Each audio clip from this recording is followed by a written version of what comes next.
चुनाव के बाद एक बार फिर से यूपी के सीएम योगी का बुलडोजर एक्शन मोड में आ गया है और जमकर अपराधियों के खिलाफ कहर बरपा रहा है। एक बार फिर यूपी के सीएम के एक फैसले से हड़कंप मच गया है, क्योंकि इस बार भी उन्होंने किसी छोटे मोटे अपराधी पर नहीं बल्कि 5000 करोड़ी माफिया के साम्राज्य को मिट्टी में मिला दिया है। नमस्कार, मैं हूं संजीव चौहान। उत्तर प्रदेश के मुख्यमंत्री योगी आदित्यनाथ ने पिछले 7 साल में जिस तरह अपराधी और माफियाओं की कमर तोड़ी है, ये हम सब जानते हैं। आलम यह है कि जिस भी माफिया का नाम पुलिस की हिट लिस्ट में आता है, उसका पूरा साम्राज्य चुटकियों में ध्वस्त कर दिया जाता है और कोई कुछ नहीं कर पाता। लेकिन आपको याद होगा कि एक वक्त ऐसा भी था जब यूपी में अपराध का बोलबाला था। क्राइम रेट में यूपी नंबर 1 पर था।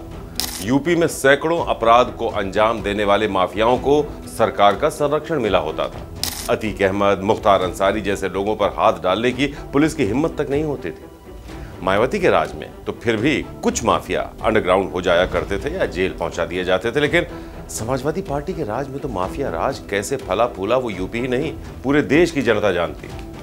यही वजह थी कि जब भरी सभा में योगी अखिलेश यादव से कहते हैं कि माफिया को मिट्टी में मिला देंगे, तो रातों रात उन्हें पूरे देश का जन समर्थन मिलता है। योगी ने जो कहा था वो किया भी। कि जिस अतीक अहमद के खिलाफ पीड़ित परिवारों ने मुकदमा दर्ज कराया, उसके परिवार के खिलाफ, वो समाजवादी पार्टी के द्वारा पोषित माफिया है और उसकी कमर को तोड़ने का काम हमारी सरकार ने किया है।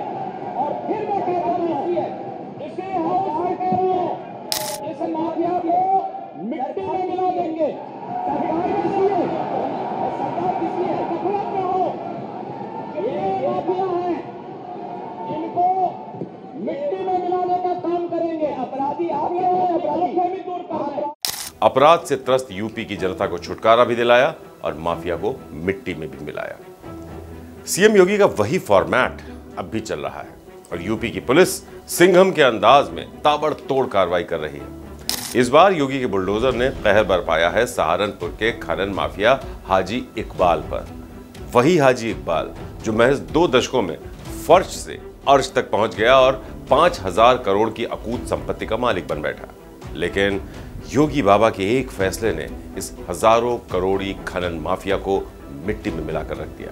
आप ये जानकर हैरान होंगे कि योगी सरकार के एक्शन की खबर सुनते ही खनन माफिया फरार हो गया, लेकिन प्रवर्तन निदेशालय ने हाजी की करीब 4500 करोड़ की संपत्ति को जब्त कर लिया है। यूपी पुलिस ने हाजी पर 1 लाख का इनाम तक घोषित कर दिया है। माफिया हाजी के 4 बेटे पहले से जेल में हैं और खबर है कि हाजी खुद दुबई में छुपकर जैसे तैसे अपने दिन काट रहा है।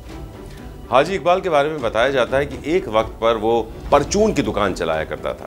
कांच या प्लास्टिक की बोतलों में शहद भरकर बेचा करता था। लेकिन धीरे धीरे वो 2 नंबर के काम करने लगा और 2 दशक में ही 5000 करोड़ का विशाल साम्राज्य उसने खड़ा कर लिया। लेकिन अब योगी राज में उसका रसूख तो छोड़िए, उसका वजूद तक खत्म होने के कगार पर आ गया है। जिस तरह से योगी की पुलिस और जांच एजेंसियां हाजी की क्राइम कुंडली खंगाल कर उस पर ताबड़तोड़ एक्शन ले रही हैं, उससे तो लगता है कि अहमद ब्रदर्स, विकास दुबे और मुख्तार अंसारी की तरह ही जल्द ही हाजी इकबाल को भी मिट्टी में मिला दिया जाएगा। ईडी ने जिस 4500 करोड़ की 121 एकड़ की संपत्ति को जब्त किया है, उस पर हाजी इकबाल ने ग्लोबल यूनिवर्सिटी का निर्माण किया था। इसमें लगभग 4000 बच्चे पढ़ते थे, 700 से ज्यादा स्टाफ काम करता था, जिन्हें अब अपने भविष्य की चिंता सताने लगी है। यूपी प्रशासन ये जानकर हैरान है कि चोरी छिपे गैर कानूनी काम करने वाला हाजी इकबाल कब देखते ही देखते खनन माफिया बन गया। पिछली सरकारों को पता तक नहीं चला। लेकिन योगी सरकार ने न सिर्फ हाजी इकबाल की संपत्ति का हिसाब लिया, बल्कि उसे मिट्टी में भी मिला दिया। ये खुद तो फरार है ही, 4 बेटे जेल में हैं और अब उसकी पत्नी और पूर्व MLC फरीदा बेगम पर भी गिरफ्तारी की तलवार लटक रही है।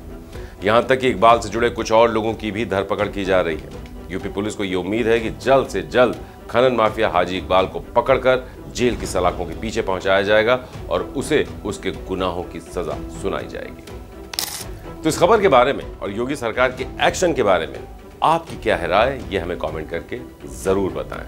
नमस्कार। श्रेष्ठ भारत पर खबरों से जुड़े रहने के लिए चैनल को सब्सक्राइब और लाइक करें, बेल आइकन दबाएं और देखते रहें श्रेष्ठ भारत।